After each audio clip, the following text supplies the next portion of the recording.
Good morning, good people. This your boy, Hot and Son of AKA MANOFTHUNDA. Happy Monday on this Monday morning. You hear me?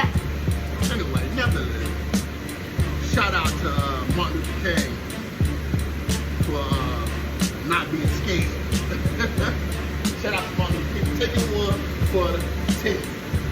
Yeah, he took one for the team. He told me, he said, I'll be the mountain top. He talking about Moses. He said, I might not get there with you. He said, but I've seen the glory of the coming of the Lord. Yeah. He had seen the promised land. Yeah. He said the promised land was what he saw.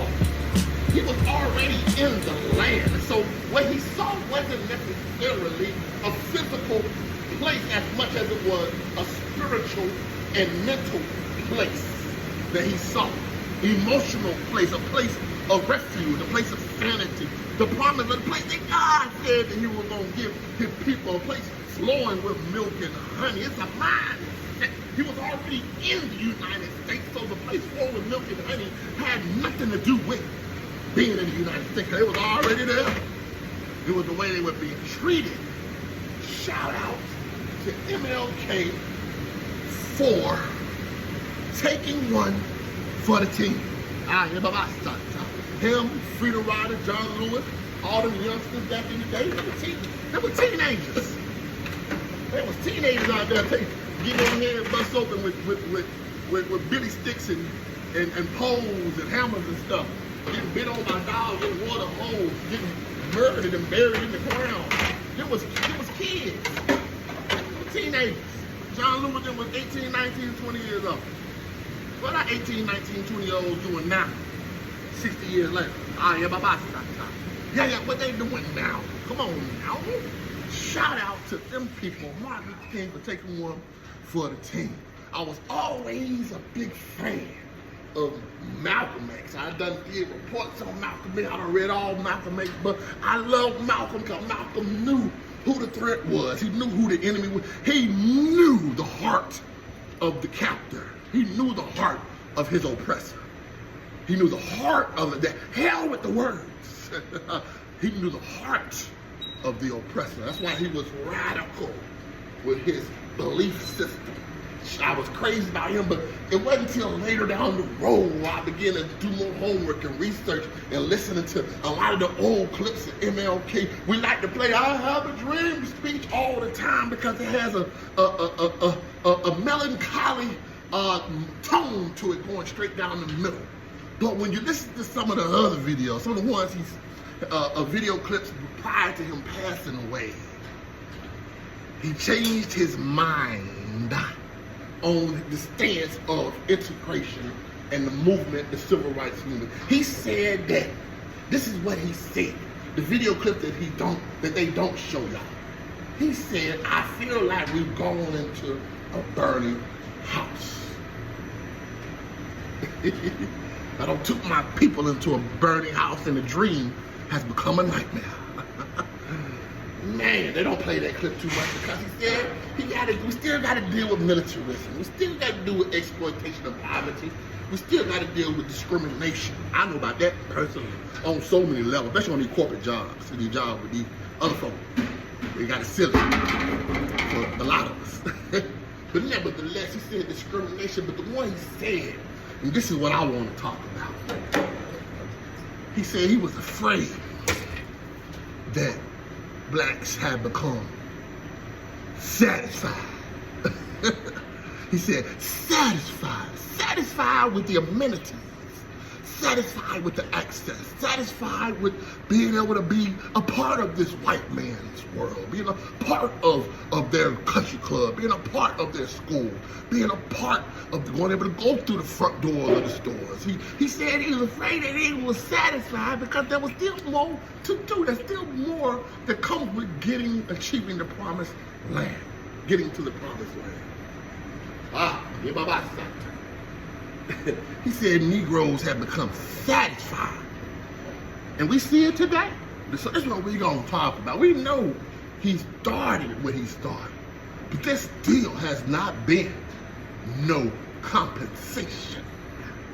No compensation, no accountability for the atrocity and inhumane treatment blacks in America. Heard the guy ask Martin Luther King, he said, why do you feel like Negroes feel like they need a hand up and they upset about this, upset about that? He told me, he said, because everybody else, he said, when all the other immigrants in the country came in, they're doing well for themselves. Martin Luther King told that man, he said, well, everybody else is immigrants. He said, we the only people in this United States that's not an immigrant. We started off as slaves. That's what he told that white man. He said, that's the difference. That's the conversation that we don't want to talk about.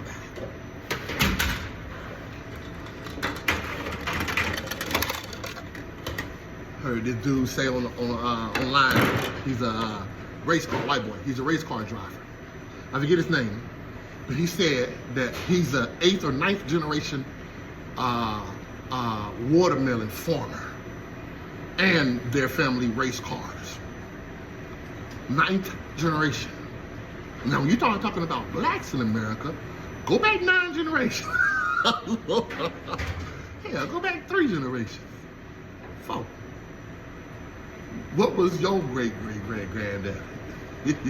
So you talk about the mindset that his father, his grandfathers and fathers before them, they passed down the mindset of entrepreneurship. They passed down the mindset of ownership. They passed down the mindset of your own. They passed down the behavior, the courage. They passed down the knowledge, the wisdom of how to start this business, how to turn this business, how to make this business into a legacy and generational wealth. That's what it started out for that boy who said he's an 8th, 9th generation watermelon farmer. And now they family been in the racing business for years too. So now you flip that and put that on a Negro who was brought here to make money, not brought here to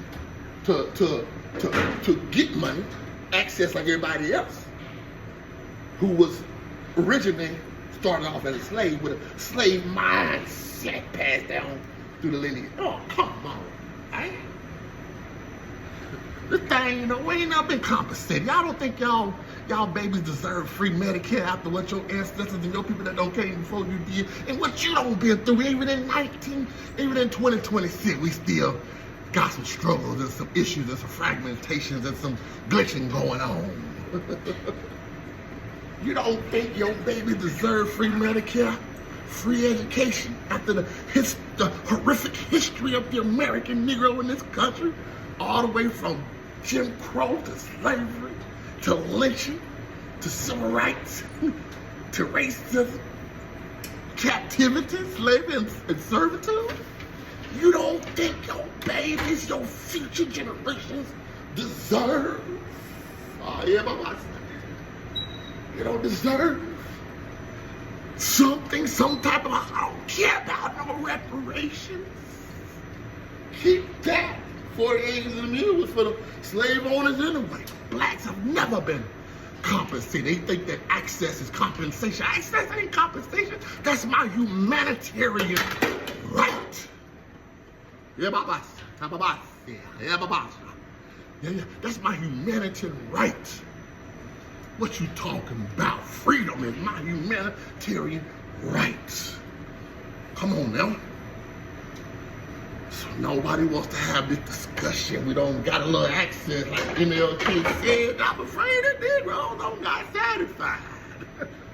So that's why I stand at the day. And then when I start talking to the brothers, and I be like, hey man, we got this going, let's come together, do that, let's do that. The first thing they start doing, I'm going to enjoy my family and be all right. At the same time, you sit here trying to sleep, you got a wife at home, but you sit here trying to sleep with the girl at the desk. You won't take care of your family, you don't want to fight. What if Martin Luther King? What if Medgar Evers? What if all these people that don't come through history, that don't die for freedom and die for equal rights, decided to be like you? The access that y'all are enjoying right now wouldn't even be. But nevertheless, I just want to jog y'all mind a little bit. Shout out to MLK.